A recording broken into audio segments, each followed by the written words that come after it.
뉴스 읽어드립니다. 오늘의 뉴스를 10분 만에 정리해드립니다. 오늘은 2024년 5월 9일 목요일입니다. 미국과 한국의 주요 뉴스를 읽어드립니다. 높은 주거비와 생활비로 최근 LA를 떠나는 세입자들과 젊은 세대가 늘어나고 있는 것으로 나타났습니다.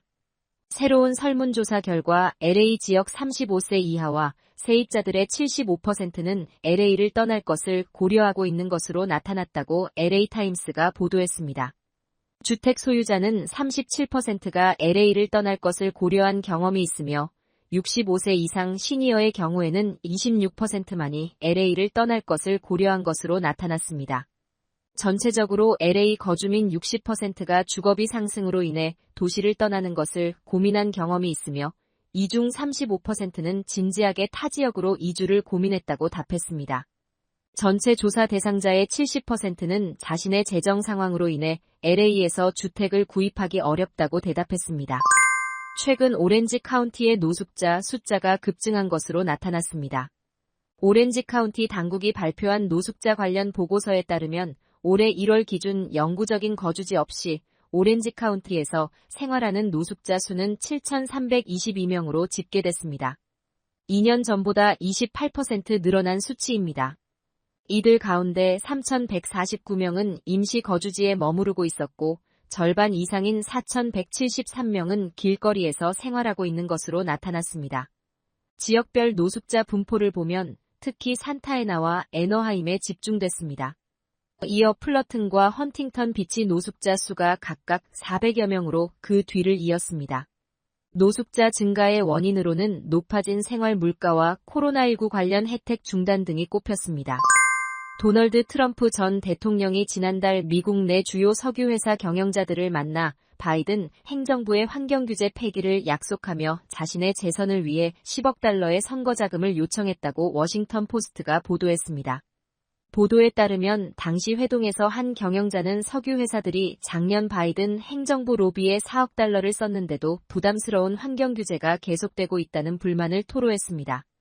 이에 트럼프 전 대통령은 여러분은 충분히 부유하다며 여러분은 나를 백악관으로 돌려보내기 위해 10억 달러를 모금해야 한다고 말해 몇 참석자를 놀라게 했다고 신문은 전했습니다. 트럼프 전 대통령은 만찬에서 바이든 대통령의 환경규제와 정책 여러 개를 즉각 뒤집고 새로운 규제 제정을 막겠다고 약속했습니다. 트럼프 전 대통령은 석유회사들이 자기 덕분에 피할 과세와 규제를 고려하면 10억 달러를 내는 게 거래가 될 것이라고 말했다고 워싱턴 포스트는 보도했습니다. 백악관이 피난민이 몰려있는 가자지구 최남단 도시 라파에서 이스라엘이 지상전을 벌일 경우 공격 무기 지원을 중단하겠다고 밝힌 것과 관련해 이스라엘에 수주일 동안 지속해 경고한 내용이라고 확인했습니다. 존 커비 백악관 국가안보소통보좌관은 조 바이든 대통령은 베냐민 네타냐후 이스라엘 총리에게 수주 동안 직접적이고 반복적으로 라파 전면전을 지지하지 않으면 다른 대안을 제시해왔다며 라파 전면전 시 무기 지원 중단 방침은 이스라엘 정부도 이해하는 내용이라고 밝혔습니다. 커비 보좌관은 미국은 이스라엘에서 손을 뗀 것이 아니고 라파 문제에 대한 논의는 진행 중이라면서 미국은 가자에 남아있는 하마스 잔당을 쫓기 위해 대규모 지상전 외에 더 나은 방안이 있다고 믿고 있다고 밝혔습니다. 한국 뉴스입니다.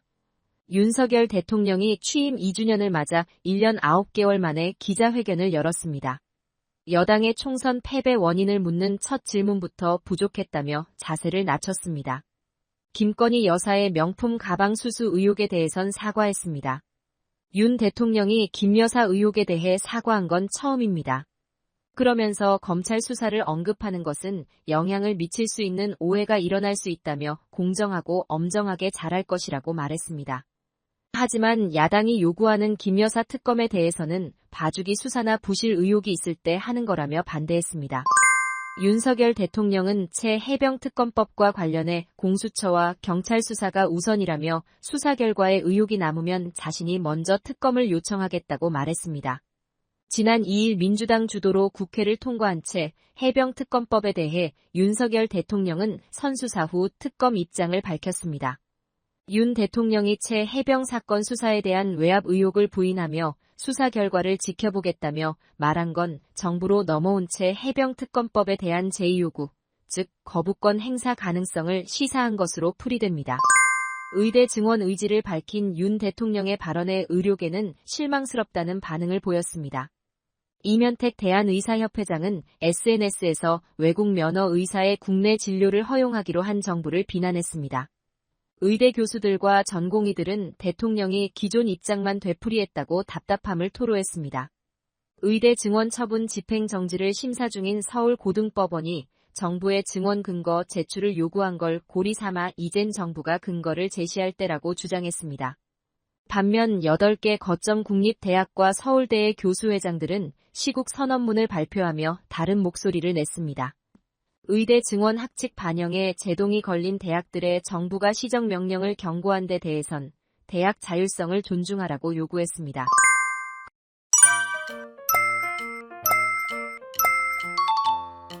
끝으로 날씨입니다. 남부 캘리포니아 맑은 날씨 보이겠습니다. LA와 오렌지 카운티는 낮 최고 기온은 73도, 밤 최저 기온은 56도 예상됩니다.